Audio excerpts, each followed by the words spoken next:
देखिए atomic structure में हम पिछली बार पढ़ रहे थे रदरफोर्ड मॉडल।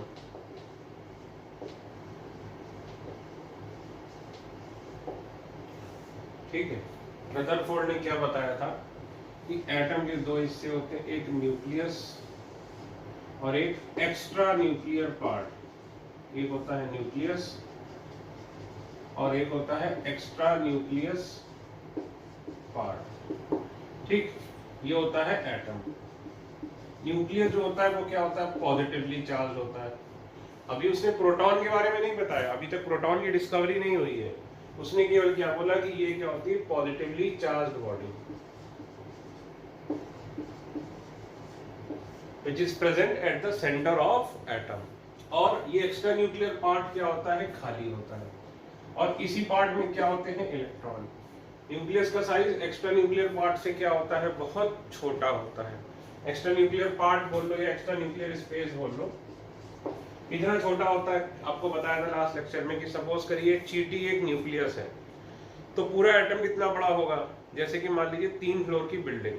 अगर चींटी न्यूक्लियस जितनी है तो एटम कितना बड़ा होगा, जैसे कि 3 फ्लोर की बिल्डिंग। ठीक, फिर आपको बताया था भाई ये इलेक्ट्रॉन है, इलेक्ट्रॉन है, ये क्या है, न्यूक्लियस है। तो इलेक्ट्रॉन और न्यूक्लियस ये पॉजिटिव चार्ज है और इलेक्ट्रॉन क्या होता है, नेगेटिव चार्ज। तो इनके बीच में क्या होगा, फोर्स ऑफ अट्रैक्शन। ये पॉजिटिव चार्ज है और इलेक्ट्रॉन नेगेटिव चार्ज है, तो इनके बीच में क्या होगा, force of attraction. Force of attraction भाई उसके लिए हमने क्या पढ़ा था, कूलॉम्स लॉ।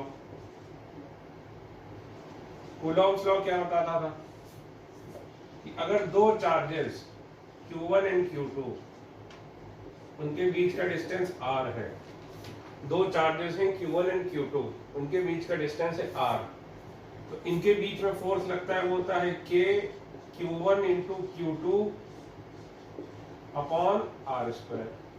ठीक है, अगर दोनों एक जैसे हैं, दोनों पॉजिटिव हैं या दोनों नेगेटिव हैं, तो कैसा फोर्स लगेगा, रिपल्शन का। लेकिन एक पॉजिटिव है और एक नेगेटिव है, तो कैसा फोर्स लगेगा, अट्रैक्शन का। जैसे कि मैग्नेट के दोनों अपोजिट पोल अट्रैक्ट करते हैं और सिमिलर पोल आपस में क्या करते हैं, रिपेल करते हैं। उसी तरह पॉजिटिव पॉजिटिव या नेगेटिव नेगेटिव हो, सेम चार्जेस हो तो क्या होगा, रिपल्शन।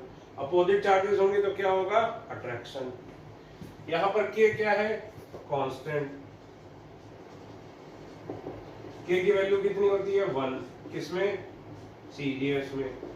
और 1/4 एप्सिलॉन नॉट जो होता है 9 × 10⁹, ये किसमें होती है, SI में। यहाँ पर इसको क्या बोलते थे, एप्सिलॉन नॉट। ये भी क्या होता है, कांस्टेंट। इसको बोलते हैं परमिटिविटी ऑफ फ्री स्पेस। लेकिन मैं ज्यादा इसमें जा नहीं रहा हूं क्योंकि ये आप पढ़ेंगे फिजिक्स में 12th में। ठीक है, तो मेन चीज ये थी। अब इसके बाद देखो,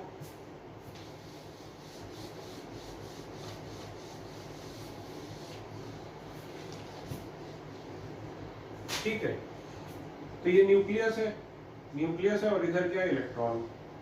तो ये न्यूक्लियस है। अब याद करो इलेक्ट्रॉन में चार्ज कितना होता था, ये मान लो Q1 है, ये मान लो Q2 है, ये मान लो Q1 है। न्यूक्लियस में चार्ज कितना होता था, न्यूक्लियस बोल रहा हूं, इलेक्ट्रॉन में चार्ज कितना होता था भाई, 1.6 × 10⁻⁻19 कूलम होता था। इसको हम डिनोट किससे करते थे, इसको हम डिनोट करते थे किससे, E से।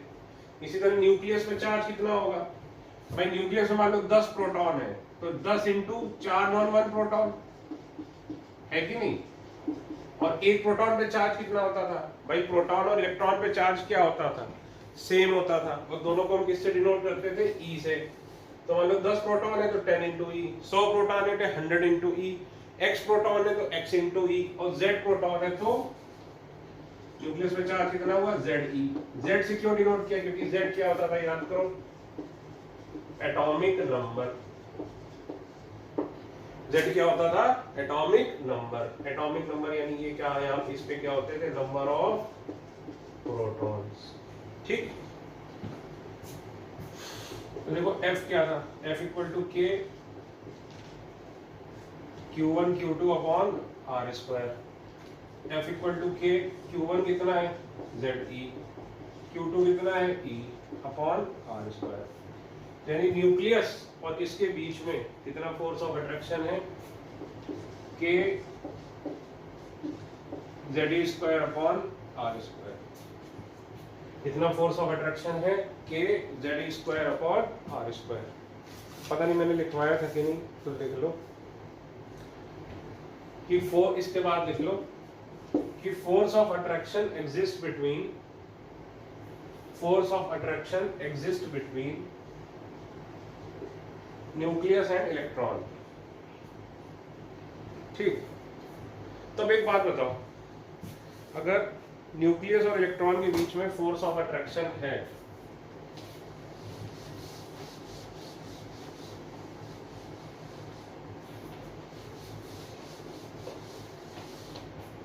न्यूक्लियस और इलेक्ट्रॉन के बीच में, ये न्यूक्लियस ये इलेक्ट्रॉन, इन दोनों के बीच में अगर फोर्स ऑफ अट्रैक्शन है तो न्यूक्लियस क्या करेगा, इलेक्ट्रॉन को अपनी तरफ खींच लेगा। इलेक्ट्रॉन को अपनी तरफ खींच लेगा तो ये इलेक्ट्रॉन क्या होगा, न्यूक्लियस में गिर जाएगा, और न्यूक्लियस में गिर जाएगा तो इलेक्ट्रॉन जो न्यूक्लियस के अंदर रह नहीं सकता, पॉजिटिव नेगेटिव सब खत्म हो जाएगा, तो एटम क्या होगा, डिस्ट्रॉय हो जाएगा। तो ये फिर कैसे रहता है, देखो सिमिलरली जैसे याद करो, जैसे सन होता है, ठीक, सन के आसपास क्या घूमते हैं, प्लैनेट्स घूमते हैं, सपोज ये अर्थ है, तो आपने फिजिक्स में पढ़ा होगा ग्रेविटेशन, ठीक, कि दो बॉडीज के बीच में हमेशा क्या होता है, फोर्स ऑफ अट्रैक्शन। अगर आपको नहीं पता है तो ये जान लीजिए, ग्रेविटेशन एक फोर्स होता है, कोई भी दो बॉडीज हो, जैसे दो बॉडीज सपोज जैसे आप और अर्थ हो गए, तो इसके बीच में फोर्स ऑफ अट्रैक्शन है, उसी की वजह से आपको आपका वेट पता चलता है। वैसे ही फोर्स ऑफ अट्रैक्शन किसमें, अर्थ और सन के बीच में भी है।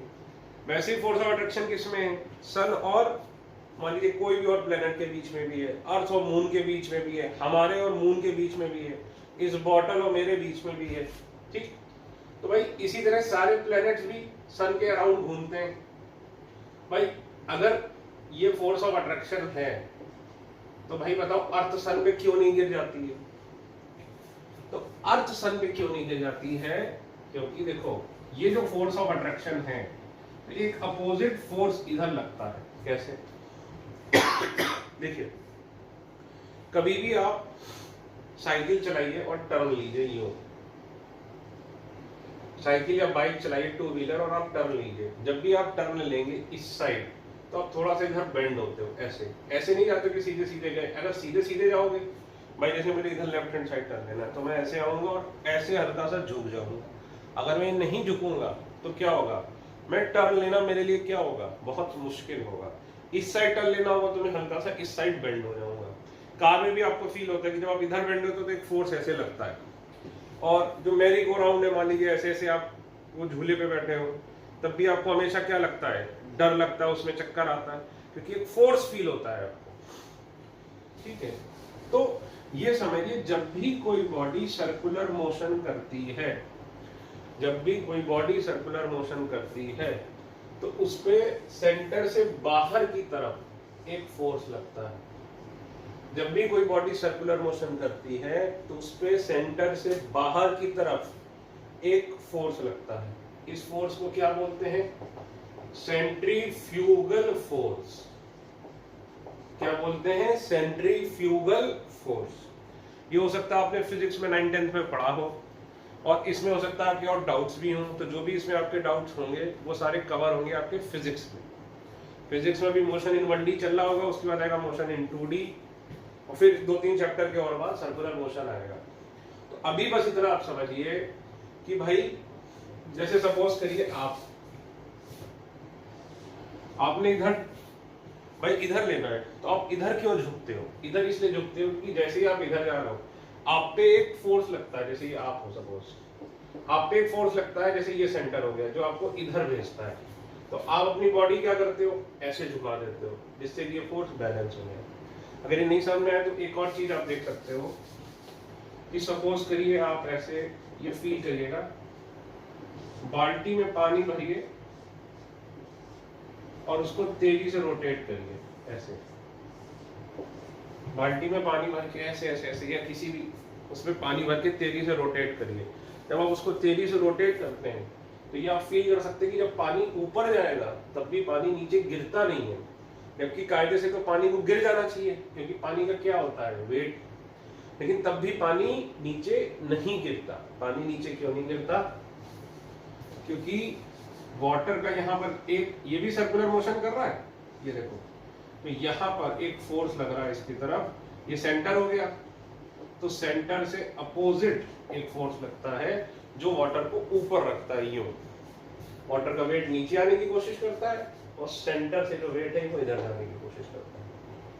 ठीक है सर, ये हमको कुछ समझ में नहीं आया, बट अगर ये नहीं समझ में आया तो अभी ये 2-3 मिनट में खत्म हो जाएगा।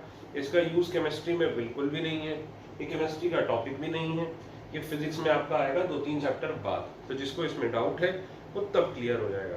और जो मैं ये पढ़ा रहा हूँ इस पर कभी सवाल नहीं आएगा केमिस्ट्री, सवाल आएगा भी तो फिजिक्स में आएगा।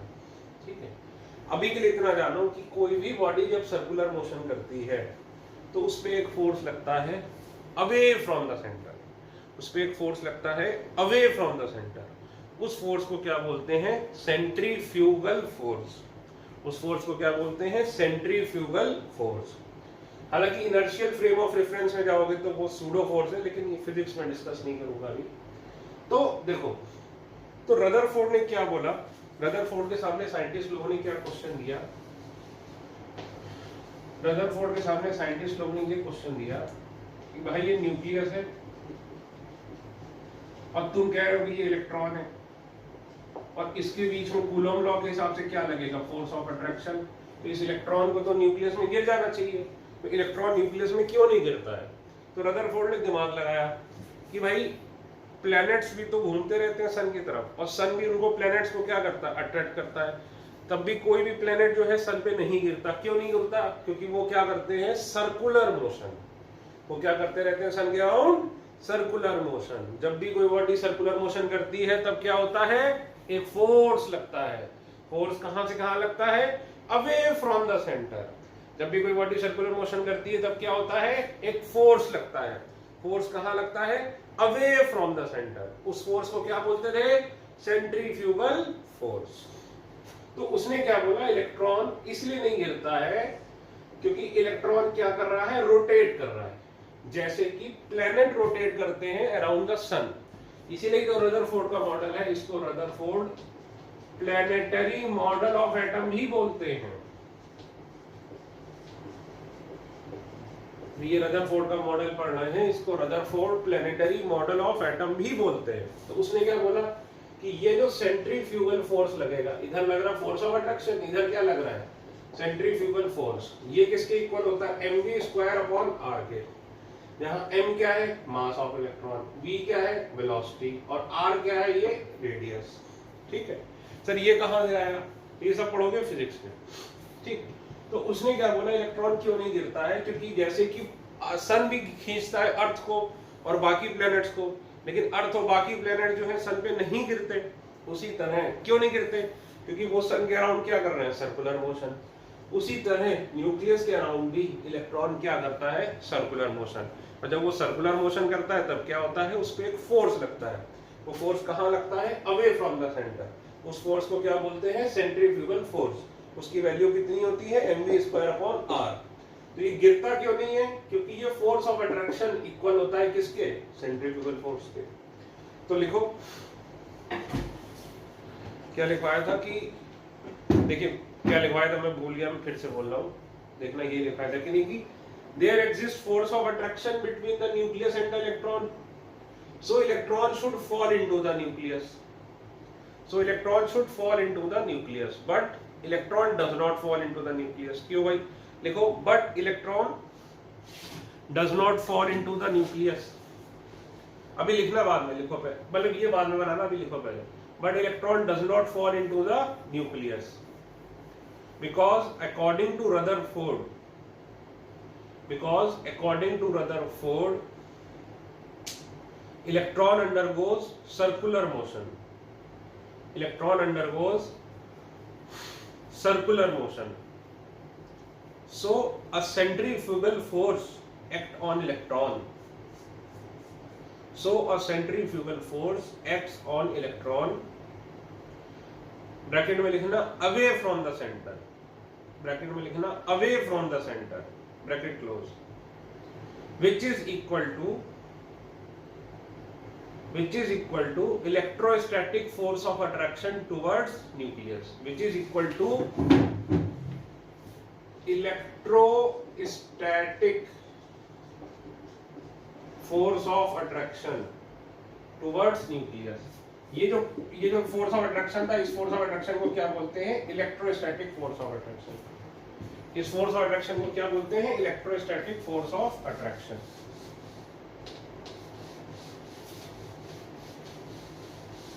तो देखो क्या हुआ, तो फिर रदरफोर्ड के हिसाब से इलेक्ट्रोस्टैटिक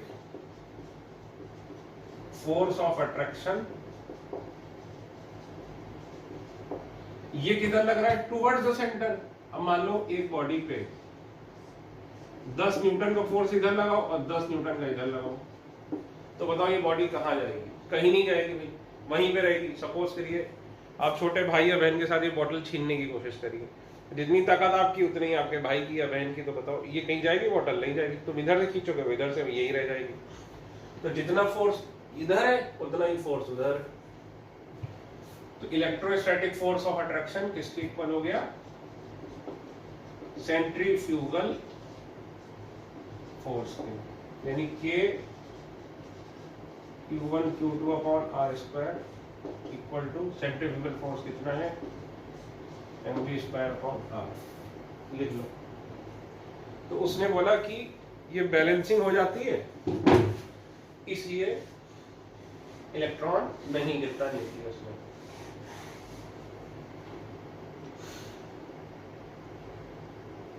लिखो आगे। It is due to this reason electron does not fall into the nucleus.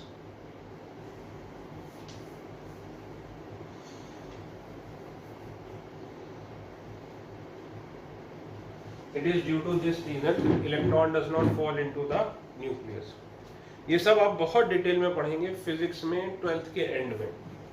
ये सारे डी रदरफोर्ड जो मॉडल है ये आप फिजिक्स में 12th में पढ़ेंगे एंड में, और उसमें और भी बहुत चीजें पढ़ेंगे आप बहुत डिटेल में, ठीक है। इवन हायर क्लासेस में जैसे अगर मैं बीएससी की बात करूं तो ये रदरफोर्ड मॉडल फिजिक्स का टॉपिक है, केमिस्ट्री में नहीं आता ज्यादा, ठीक है। अब देखो ये हो गया भाई। अब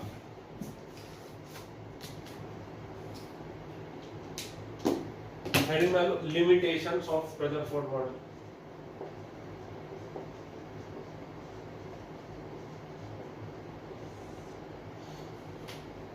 limitations of Rutherford model.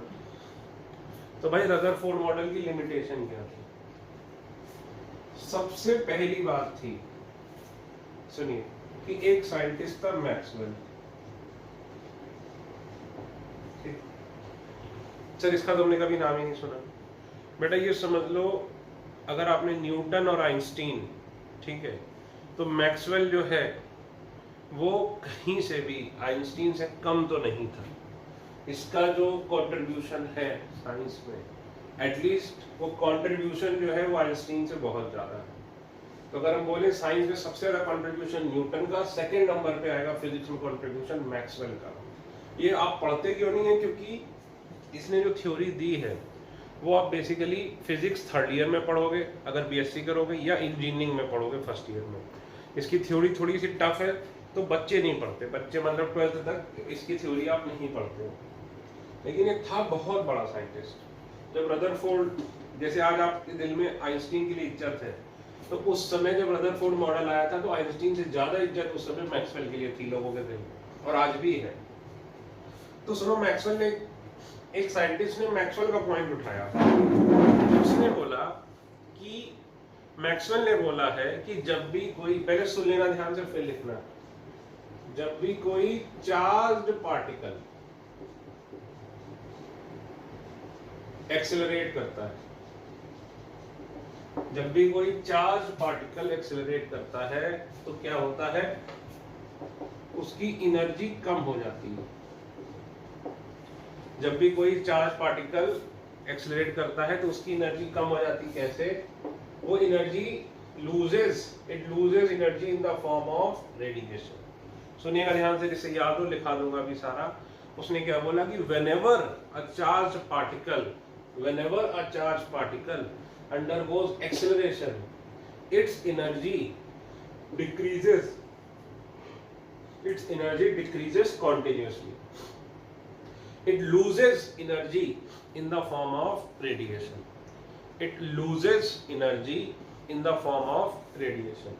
Energy वो लूज करता चला जाता है। कैसे? इन द फॉर्म ऑफ रेडिएशन। तो लोगों ने बोला कि ये फोर्स तो उतना ही रहेगा, ध्यान से समझना, ये फोर्स तो उतना ही रहेगा क्योंकि ये तो चार्ज पे डिपेंड करता है। ये फोर्स कितना था? K Q1 Q2 upon R square. ये तो चेंज हो नहीं रहा भाई। आसान शब्दों में पहले चलिए समझो मैक्सवेल ने क्या बोला। जैसे हम मान लीजिए सर्कुलर मोशन करें, हम दौड़ने जाएं कहीं पर, तो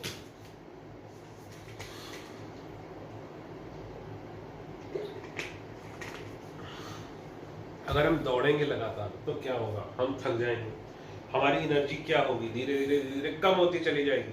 तो उसने बोला चार्ज पार्टिकल भी ऐसे ही है कि चार्ज पार्टिकल भी दौड़ेगा तो उसकी एनर्जी कम हो जाएगी। एनर्जी किसके फॉर्म में लूज करेगा? वो रेडिएशन के फॉर्म में। ठीक है। तो अब लोगों ने एक पॉइंट उठाया कि देखो भाई, ये फोर्स ऑफ अट्रैक्शन तो उतना ही रहा, लेकिन ये देखो, ये इलेक्ट्रॉन सर्कुलर मोशन कर रहा है तो इसकी एनर्जी क्या होगी? कम होती जाएगी। एनर्जी कम होती जाएगी यानी वेलोसिटी क्या होगी? कम हो जाएगी। भाई एनर्जी कम होगी, काइनेटिक एनर्जी क्या होती है? Half mv²। एनर्जी कम होगी तो वेलोसिटी या स्पीड भी क्या होगी? कम होगी। तो यानी ये समय के साथ जैसे जैसे ये सर्कुलर मोशन करेगा वैसे वैसे इसकी एनर्जी कम होगी, और एनर्जी कम होगी तो क्या कम हो जाएगा? Centrifugal force. जैसे जैसे ये सर्कुलर मोशन करेगा वैसे वैसे क्या होगा? इसकी एनर्जी कम होती जाएगी। जैसे जैसे इसकी एनर्जी कम होती चली जाएगी वैसे वैसे उसकी स्पीड कम होती जाएगी। इसकी स्पीड कम होती जाएगी तो सेंट्रीफ्यूगल फोर्स क्या होगा? कम होता चला जाएगा।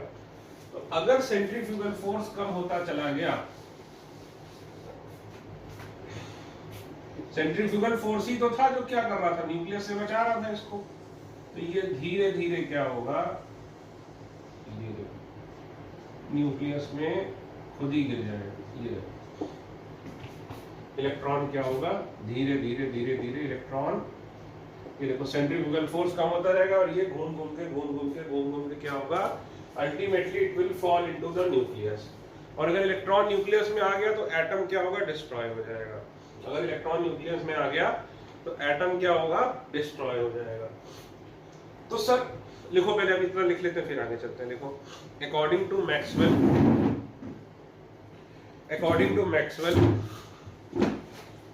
whenever a charged particle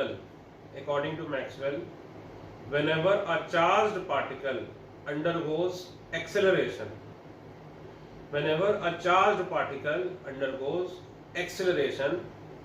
it loses energy continuously.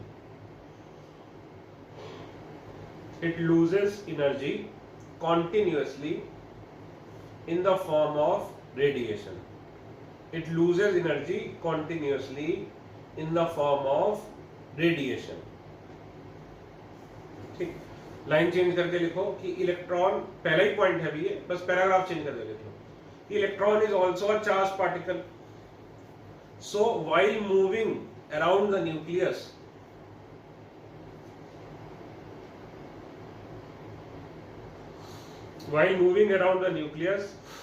it should fall into the nucleus.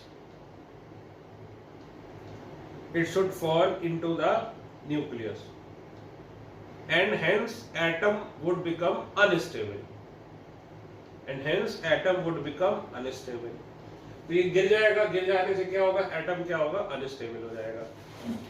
जिसको बात ये नहीं समझ में आएगी ये कैसे कम होगा, वो बस इतना याद रखें कि भाई मैक्सवेल के हिसाब से एनर्जी कम होगी तो वो अल्टीमेटली घूम के क्या होगा? न्यूक्लियस में गिर जाएगा।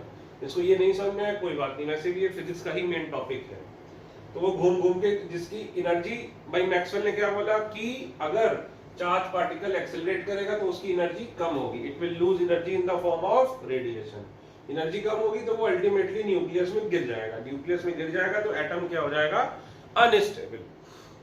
तो फिर लोगों ने पूछा भाई कितने टाइम में गिर जाएगा, तो इसका आंसर आया कैलकुलेशन से कि सपोज फ्रैक्शन ऑफ सेकंड में गिर जाएगा, सपोज 10 की पावर -8 सेकंड। अलग अलग लोगों ने अलग अलग निकाला, अलग अलग बुक्स में भी आपको किसी में 10 की पावर -6, 10 की पावर -10 मिल जाएगा, लेकिन मान के चलिए कि बहुत जल्दी गिर जाएगा, मतलब सेकंड्स भी नहीं लगेंगे, 1 सेकंड भी नहीं लगेगा। तो इसका मतलब है कि एटम अनस्टेबल है रदरफोर्ड के मॉडल के हिसाब से, तो फिर पूरी दुनिया ही एग्जिस्ट नहीं करनी चाहिए थी, क्योंकि पूरी दुनिया में जितनी भी चीजें मिली बनी हैं वो सारी अल्टीमेटली किससे मिलके बनी है, एटम से। और अगर रदरफोर्ड का मॉडल सही है तो खुद रदरफोर्ड को एग्जिस्ट नहीं करना चाहिए था भाई, तो इसलिए ये मॉडल गलत है। तो लिखो क्या लिखा था, hence atom should be unstable, आगे लिखो, but atom is actually stable, but atom is actually stable, hence Rutherford could not explain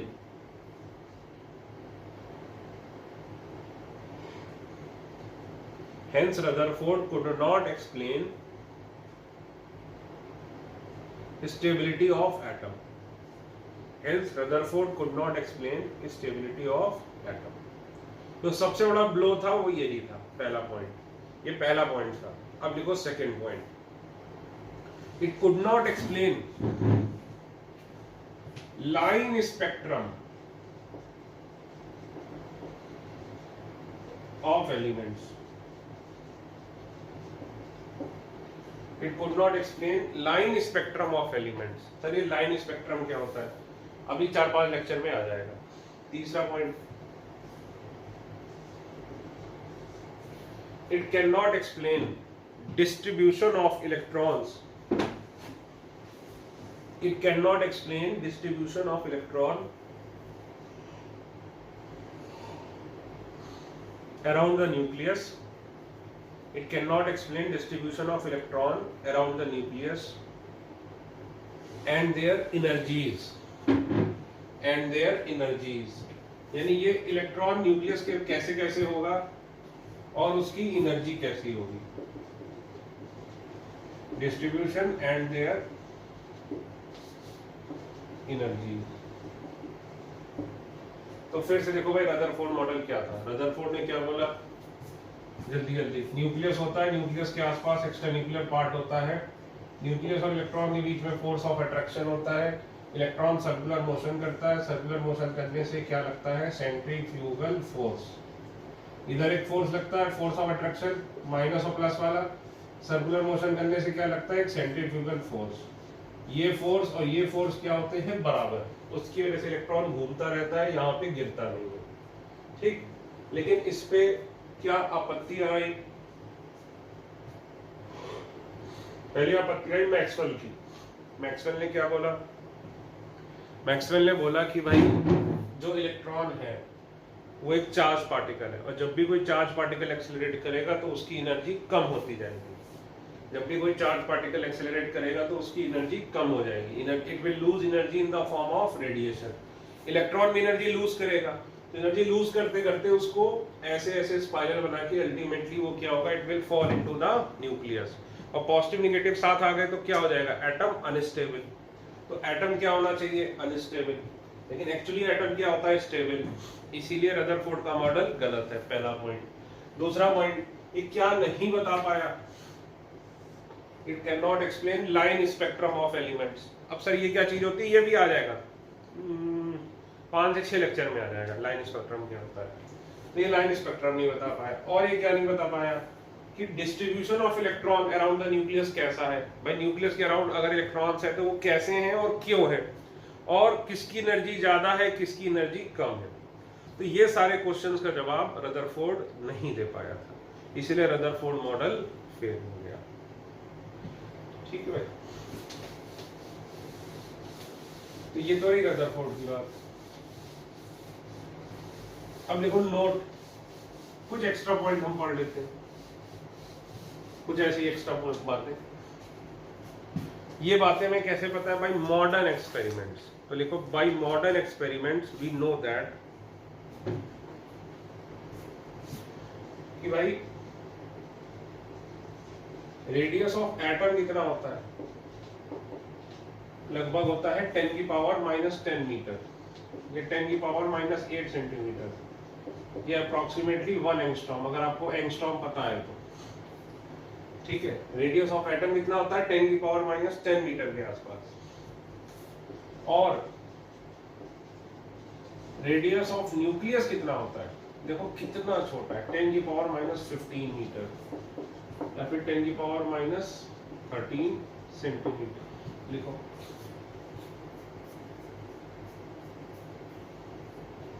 तो एटम का रेडियस इतना छोटा है 10 की पावर -10 मीटर, और न्यूक्लियस का क्या और बहुत छोटा है, कितना? 10 की पावर -15।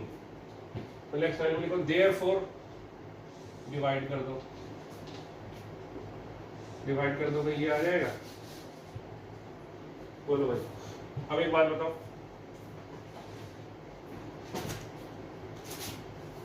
ये आपको पता ही होगा x की पावर a, जब ये नीचे जाओगे तो x की पावर माइनस ये हो जाएगी।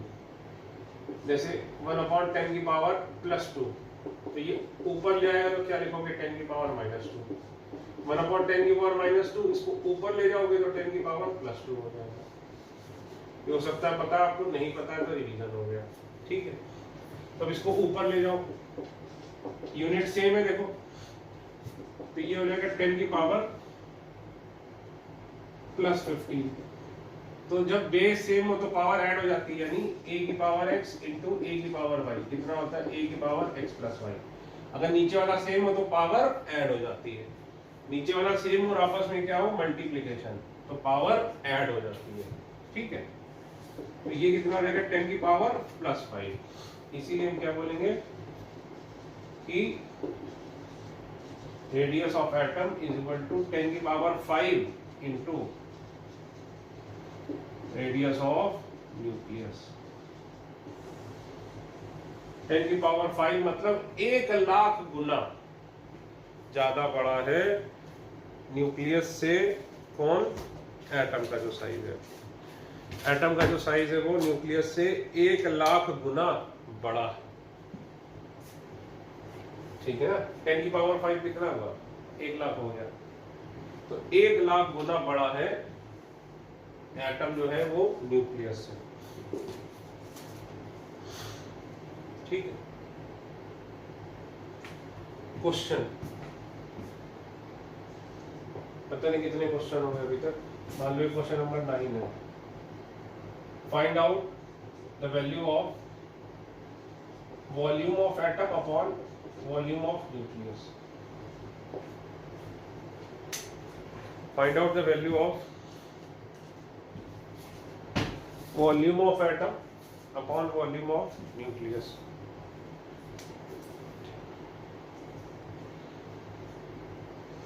निकालो भाई।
देखो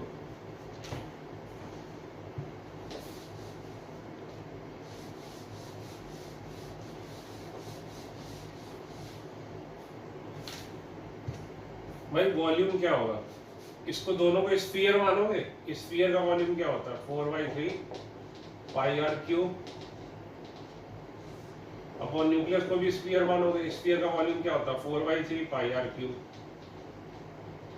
4/3 पाई कट गया तो ये क्या आ गया, radius of atom upon radius of nucleus की पावर 3 यानी इक्वल टू 10 की पावर -10 और 10 की पावर -15 की पावर 3। तो ये भी हमने देखा था कितना था 10 की पावर 5। अब बताओ a की पावर x की पावर y क्या होता है, a की पावर x इंटू y। ये कितना हो गया 10 की पावर 5 इंटू 3 यानी 15 यानी volume of atom, question number 9 था शायद, अपॉन वॉल्यूम ऑफ न्यूक्लियस। नहीं 9 नहीं, कल एक करा चुका था 9, 10 होगा 10 की पावर 15।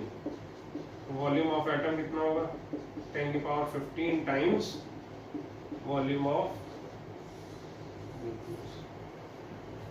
लिख लो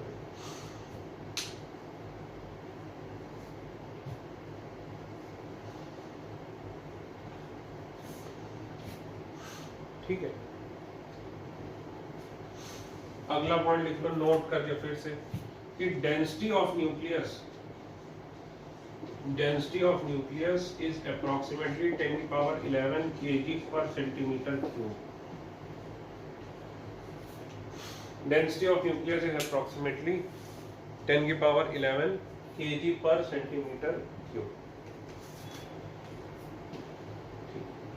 लिखो जल्दी।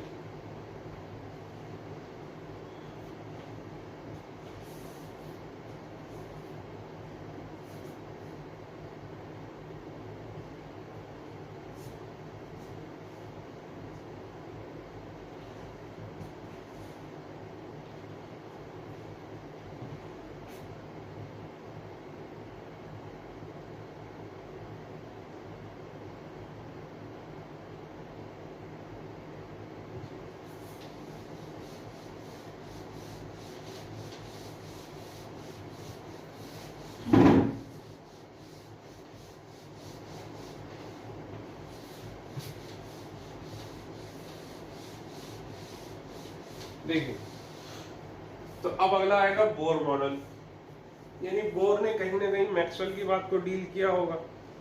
भाई बोर ने मैक्सवेल की बात को कहीं ना कहीं डील किया होगा। मैक्सवेल ने क्या बोला था कि भाई रेडिएशन है। तो सबसे पहले तो हम ये जानें कि भाई रेडिएशन क्या होता है।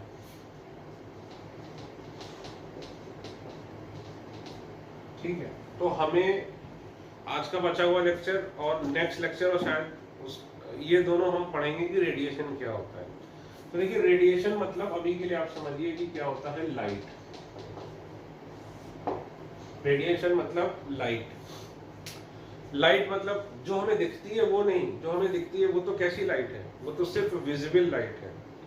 ठीक है, जो हमें दिखती है वो तो सिर्फ क्या है, विजिबल लाइट। लाइट बहुत तरीके की होती है, जैसे इंफ्रारेड हो गई, कॉस्मिक हो गई, जैसे कि अल्ट्रावायलेट हो गई, जैसे कि रेडियो वेव्स हो गई, जैसे कि एक्सरेज हो गई। ये सारी ही किसके फॉर्म में है, इस सब को क्या बोलते हैं, collectively known as light. Light का एक छोटा सा पार्ट ही हमें दिखता है जिसको हम बोलते हैं विजिबल लाइट। अदरवाइज ये सब कौन से, जैसे ultraviolet, X-ray, cosmic rays, gamma rays, ultraviolet, infrared, radio waves, microwaves, ये सारे की सारी क्या है, लाइट में आती हैं। ठीक है, तो लिखो radiation is a form of energy known as radiant energy.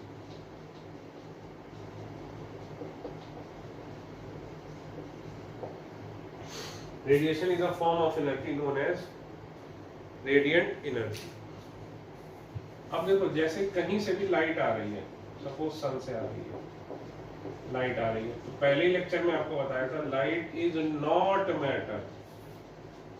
इसका बेटा वैभव मास नहीं होता है, it has no mass, it is pure energy.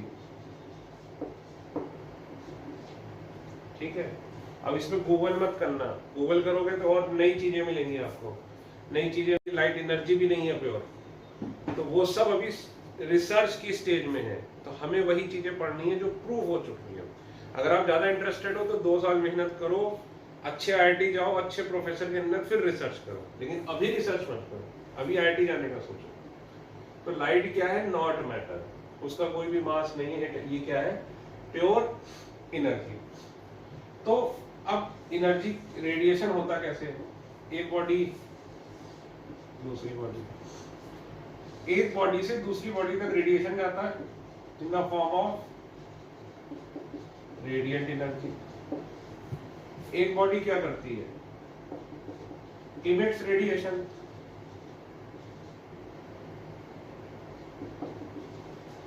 और एक बॉडी क्या करती है?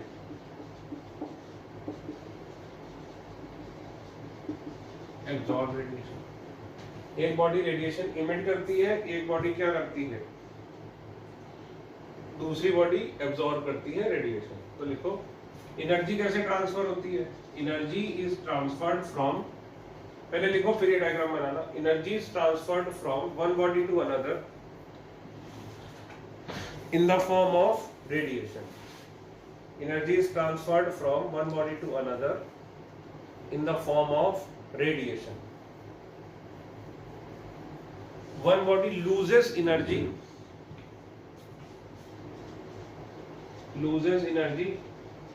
by emitting radiation, and another body gains energy by absorbing radiation. Another body gains energy by absorbing radiation. ठीक है, तो देख लो। तो भाई एनर्जी कैसे ट्रांसफर होती है? एक बॉडी से दूसरे बॉडी तक, एक बॉडी लूज करती है, दूसरी बॉडी एब्जॉर्ब करती है। तो इस पे साइंटिस्ट का क्वेश्चन आया कि भाई यहाँ से यहाँ ये ट्रेवल कैसे करती है, और ये लूज कैसे करती है, ये एब्जॉर्ब कैसे करती है। भाई जो रेडिएंट एनर्जी है वो एक बॉडी से दूसरी बॉडी तक ट्रेवल कैसे करती है? ट्रेवल कैसे करती है? ये इमिट कैसे करता है, ये एब्जॉर्ब कैसे करता है। तो ये क्वेश्चन उठा। तो इस क्वेश्चन पे हमारे सामने दो साइंटिस्ट की थ्योरी है जो हमें पढ़नी है। तो लिखो थ्योरीज ऑफ रेडिएशन।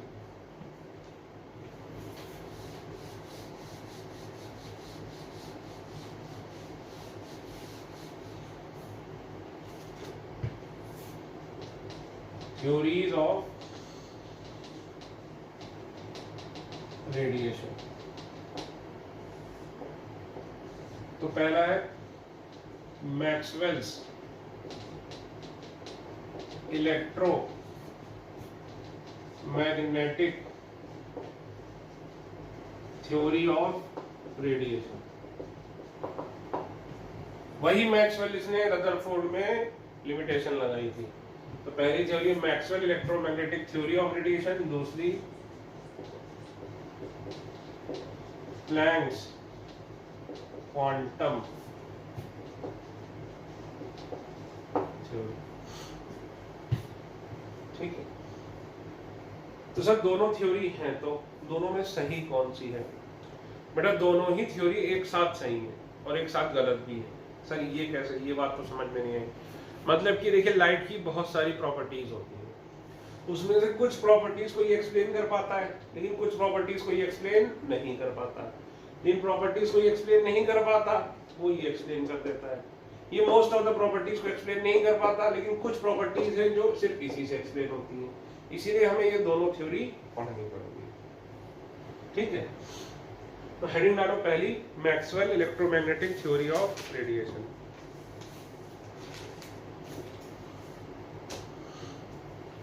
ठीक, तो भाई पहले तो एक चीज जानिए, वेव क्या होती है। What is a wave? जैसे कहीं पर आप रस्सी बांध दीजिए, ठीक, पकड़िए और ऐसे झटका दीजिए, ऐसे पकड़ के झटका दीजिए। जब ऐसे पकड़ के झटका देंगे तो देखो इस तरह से होगा। मान लीजिए आपका हाथ है, आपने ऐसे झटका दिया, जब आप झटका देंगे इस तरह से तो ये उठा हुआ जाएगा ऐसे करके और यूं ऐसे चला जाएगा। ठीक है, तो ये रस्सी पर हम बोल सकते हैं कि एक तरीके से ये क्या चल रहा है, डिस्टरबेंस चल रहा है। या तो फिर आप क्या करिए, पानी में पत्थर फेंकिए तो सर्कुलर ऐसे ऐसे लगता है कि बाहर जा रहे हैं, तो वो भी क्या होती है, वेव। वो पानी के ऊपर होती है। और ये क्या है, ये भाई इधर से इधर जा रहा है। तो साउंड भी वेव्स के फॉर्म में आता है, जो मैं बोल रहा हूँ ये भी वेव्स के फॉर्म में। वेव मतलब समझ लो यूं करके जा रहा है, वेव मतलब ये, ठीक। तो ये वेव, तो वेव क्या है लिखो, वेव इज अ डिस्टर्बेंस। पहले तो लिखो वेव क्या है। Wave is a disturbance which travels itself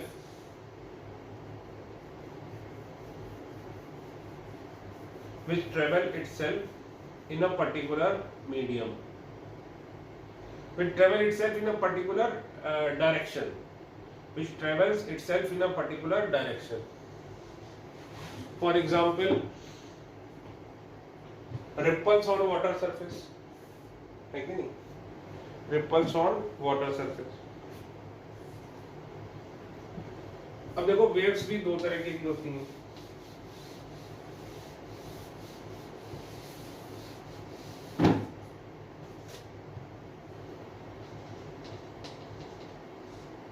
एक मैकेनिकल वेव्स, दूसरी इलेक्ट्रोमैग्नेटिक वेव। एक होगी मैकेनिकल वेव, एक क्या होगी इलेक्ट्रोमैग्नेटिक वेव। मैकेनिकल वेव क्या होती है, विच रिक्वायर्स, लिखो मैकेनिकल वेव्स जो हम नॉर्मली देखते हैं, जैसे ये अभी ये रस्सी वाला एग्जांपल आपको दिया, जो पानी के सरफेस पे देखते हैं, ये जनरली क्या होती है मैकेनिकल वेव्स, जिनको एक मीडियम चाहिए होता है। जैसे रस्सी के लिए रस्सी मीडियम चाहिए, तभी वो वेव ऐसे जाएगी। और पानी के सरफेस पे जो होता है तो वो पानी चाहिए, तभी वो वेव ऐसे ऐसे ऐसे ऐसे ऐसे ऐसे ऐसे जाएगी।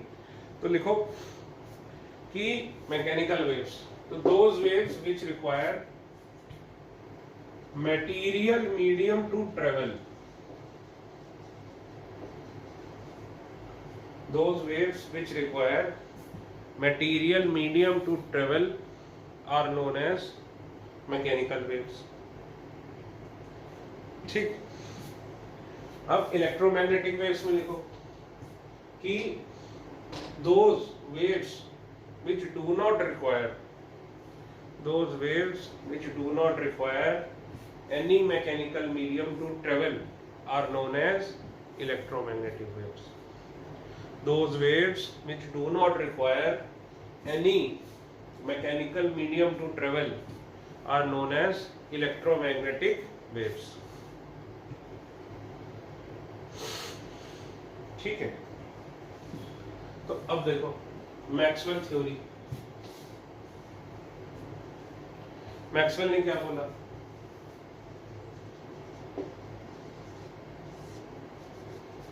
उसने पहली बात बोली कि radiation travels in the form of waves.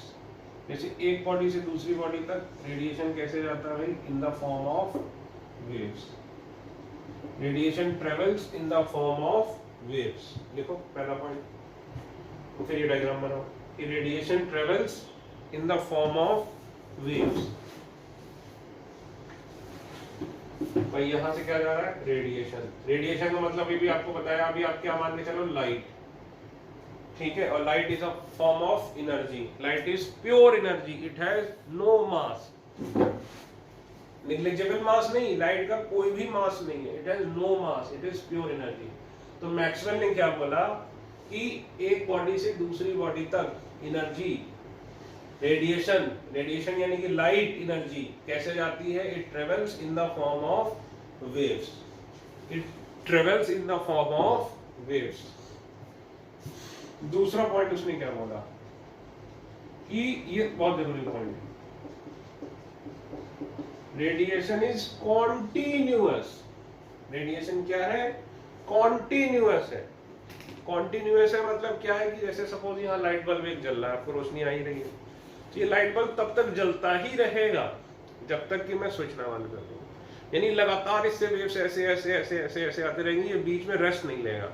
जैसे जैसे मैं बोल रहा हूँ तो मैं कॉन्टिन्यूसली नहीं बोल रहा हूँ, मैं डिसकॉन्टिन्यूसली बोल रहा हूँ। देखो बीच बीच में मैं ब्रेक ले रहा हूँ, जैसे ये अभी ब्रेक लिया, अभी फिर ब्रेक लिया। तो जैसे डिस्को लाइट्स हैं तो वो आपको दिखेंगे कि वो डिस्को लाइट क्या है, उससे लाइट कॉन्टिन्यूसली नहीं आ रही। लेकिन आप कोई भी लाइट सोर्स देखिए, सन से भी देखिए, तो भाई अभी यहाँ रात हो गई, इसका मतलब ये थोड़ी कि सन ऑफ हो गया। आपको पता है अर्थ के दूसरे साइड सन चमक रहा है, तो ये जो लाइट आ रही है, ट्यूबलाइट से आ रही है, सन की आ रही है लाइट, ये कॉन्टिन्यूसली आती ही रहेगी, आती ही रहेगी, आती ही रहेगी, रुकेगी नहीं। कब तक? जब तक सोर्स जिंदा है। सन भी कभी ना कभी तो खत्म हो जाएगा, लेकिन जब तक वो दे रहा है तब तक वो कॉन्टिन्यूसली देता ही रहेगा। तो दो बातें मैक्सवेल ने क्या बोली। पहली क्या बोली कि रेडिएशन कैसे ट्रेवल करता है एक बॉडी से दूसरी बॉडी की तरफ। Radiation travels in the form of waves. Radiation कैसे ट्रेवल करता है? वेव्स की फॉर्म में। ठीक। दूसरा, रेडिएशन क्या है? कॉन्टिन्यूअस। ठीक है। तीसरा देखो, all types of radiation, all types of radiation, bracket में लिखो for example visible light, ultraviolet, infrared etcetera.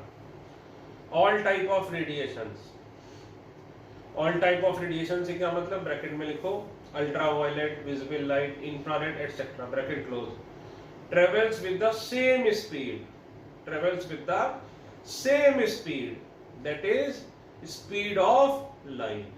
All kind of radiations travel with the same speed. तीन बातें कौन कौन सी? पहली, रेडिएशन कैसे ट्रेवल करता है? इन द फॉर्म ऑफ वेव्स। दूसरी, रेडिएशन क्या होता है? कॉन्टिन्यूअस।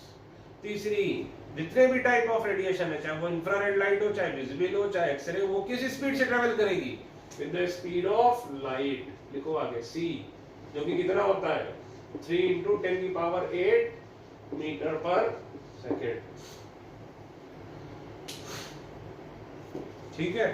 तो मैक्सवेल के देखिए टोटल 5 पॉइंट थे, जिसमें 3 ही हमारे लिए इंपॉर्टेंट है और बाकी 2 आपको समझ में भी नहीं आएंगे। तो पहला पॉइंट क्या था? Radiation travels in the form of waves.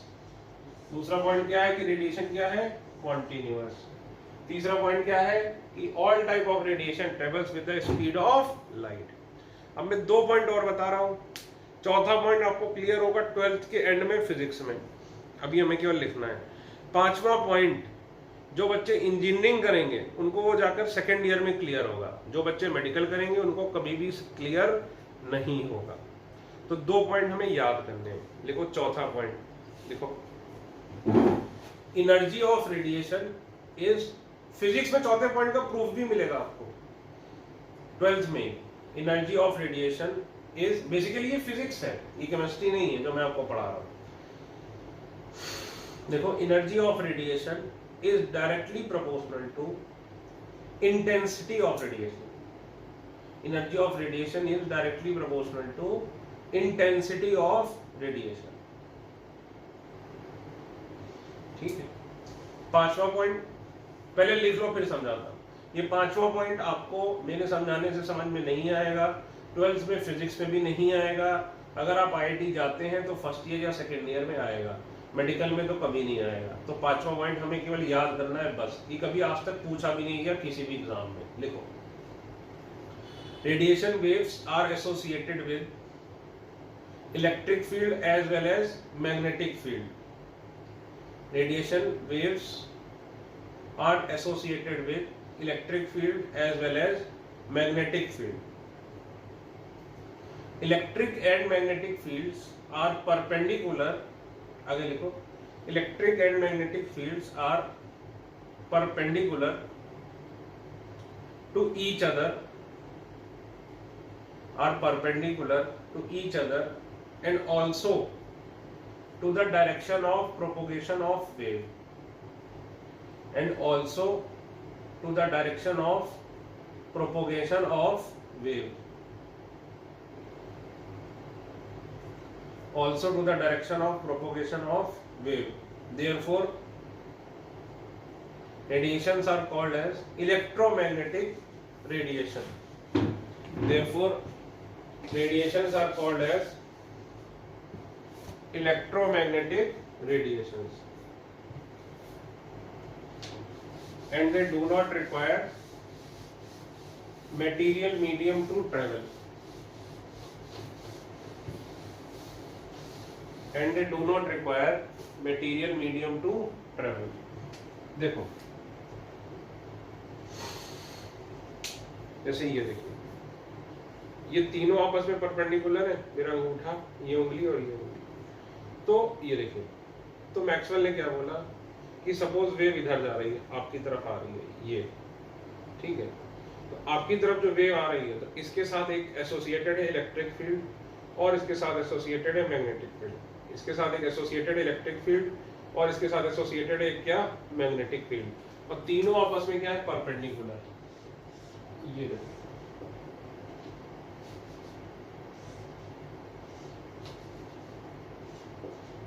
कि ये इलेक्ट्रिक फील्ड है,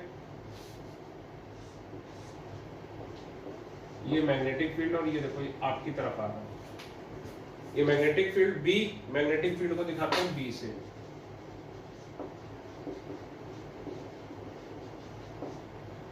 ये इलेक्ट्रिक फील्ड,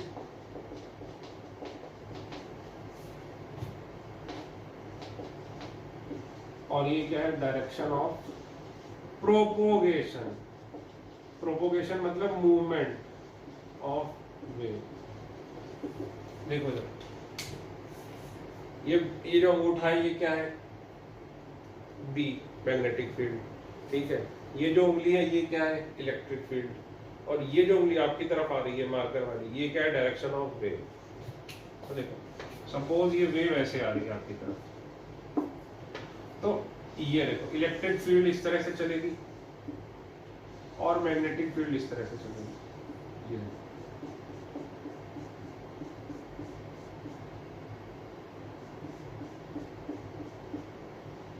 ठीक है, तो ये आपस में क्या होती है परपेंडिकुलर। ये देखो मैग्नेटिक फील्ड, ये इलेक्ट्रिक फील्ड, और ये डायरेक्शन ऑफ वेव, ठीक है। तो सर ये पॉइंट हमें बिल्कुल समझ में नहीं आया, ये आपने क्या बता दिया ये हमको बिल्कुल समझ में नहीं आया। बेटा मैंने बोला कि आपको ये 12th में भी समझ में नहीं आएगा, जब 12th में थोड़ी फिजिक्स पढ़ लोगे तो शायद थोड़ा बहुत समझ में आ जाए, लेकिन तब भी ये पॉइंट आपको 12th में भी समझ में नहीं आएगा, क्योंकि जो इसमें फिजिक्स लग रही है वो बहुत हाई लेवल की लग रही है। याद करिए अभी जब मैंने मैक्सवेल का इंट्रोडक्शन दिया था, तो मैक्सवेल के इंट्रोडक्शन में मैंने क्या बोला था कि मैक्सवेल बहुत बड़ा साइंटिस्ट था, लेकिन उसके बारे में आपको पता नहीं है। आपको क्यों नहीं पता है? क्योंकि मैक्सवेल की जो चीजें हैं वो नॉर्मली हम हाई लेवल पे पढ़ते हैं, बीएससी 3rd ईयर में या फिर आईआईटी में 1st ईयर में। तो ये पॉइंट आपने याद कर लेना है बस। वैसे तो ये पॉइंट बच्चे याद करते हैं फॉर स्कूल एग्जामिनेशन, लेकिन आपको पता ही है स्कूल एग्जाम कैसे होते हैं, स्कूल सारे अपने ही हो जाएंगे स्कूल एग्जामिनेशन, तो इसलिए अपने को चिंता नहीं है। तो स्कूल एग्जामिनेशन के लिए पॉइंट याद करते हैं, बस ये याद कर लो, ये कभी आना नहीं है, आ भी नहीं सकता, और इस पे कोई सवाल बन भी नहीं सकता, क्योंकि इंजीनियरिंग के लेवल का सवाल है। तो जो अगली थ्योरी है, अब अगर आप कुछ पढ़ना चाहते हैं तो मैं आपको सजेस्ट करूंगा 10th में फिजिक्स में जो वेव मोशन आपने पढ़ा होगा उसको रिवाइज कर लीजिए। 10th में जो फिजिक्स में आपने वेव मोशन पढ़ा होगा, तो अगले लेक्चर में हम पढ़ेंगे प्लैंक क्वांटम थ्योरी, और प्लैंक क्वांटम थ्योरी जो है वो हमारे पूरे चैप्टर में यूज होगी। ये थ्योरी हमारी कहीं भी आगे चलकर यूज नहीं होगी, ठीक है। ये बस पढ़ने के लिए था, थ्योरेटिकल था। अगर मैं ये आपको ना भी पढ़ाता तब भी आगे चैप्टर में आपको पता ही नहीं चलता कि ये मैंने नहीं पढ़ाया। तो आप खुद ही समझ लो इसकी इंपॉर्टेंस क्या है, प्रैक्टिकली कोई इंपॉर्टेंस नहीं, ठीक है भाई। और एक बात, जैसे ये शीट रहती है आपके पास, ठीक है, तो ये शीट के आंसर मुझे अभी मत भेजिए, जब मैं शीट थोड़ी बहुत करा लूंगा तब मैं आपसे आंसर पूछूंगा, और आपको आंसर चेक करने के जो लास्ट पेज है शीट का उसमें देखिए आंसर्स दिए हुए हैं। अभी तो ये फिजिकल शीट आपको मैं नहीं दे पाया, जो पीडीएफ भेजा है उसमें देखिए लास्ट पेज पे आंसर दिए हुए हैं। तो ये मुझे इसके आंसर चेक करने के लिए मत भेजिए, मुझे उसके आंसर भेजा करिए जो मैं क्वेश्चन देता हूँ क्लास में कि करो, इसके तो आंसर दिए ही हुए हैं तो आप इनसे चेक करिए। दूसरी बात, कई बच्चे मुझे शीट के डाउट्स भेज रहे हैं कि सर हमें ये डाउट नहीं आया शीट में, ये क्वेश्चन नहीं आया। शीट के डाउट आप मुझे मत भेजिए, मुझे पता है कि इसमें कौन कौन से डाउट्स आपके हो सकते हैं। जब मैं शीट करा दूं एक बार, उसके बाद आप मुझे डाउट भेजिए। तो अगला जो लेक्चर हम शुरू करेंगे सबसे पहले ये डिस्कस करेंगे शीट। अब आपने करनी कहां से कहां तक है ये 1 to 8 और फिर 14 to 36, इतनी आपने कर लेनी है, ठीक है। ये आपके लिए नेक्स्ट लेक्चर तक का टाइम है, टाइम टेबल में देख लेना नेक्स्ट लेक्चर कब है। क्वेश्चन करो, पीछे आंसर दिए हुए हैं, सबसे लास्ट पेज पे आंसर दिए हैं, उनसे आंसर चेक करो। इनके आंसर मुझे मत भेजो, ना ही इनके डाउट भेजो, शीट में पूरी डिस्कस कर देता हूँ, ठीक है। सर ये 5 क्वेश्चन आपने बीच में छोड़ क्यों दिए? तो जो 5 क्वेश्चन है वो हम करेंगे जब हम मोल कंसेप्ट कर लेंगे उसके बाद, ठीक है बेटा। तो इस लेक्चर के लिए इतना ही, थैंक यू।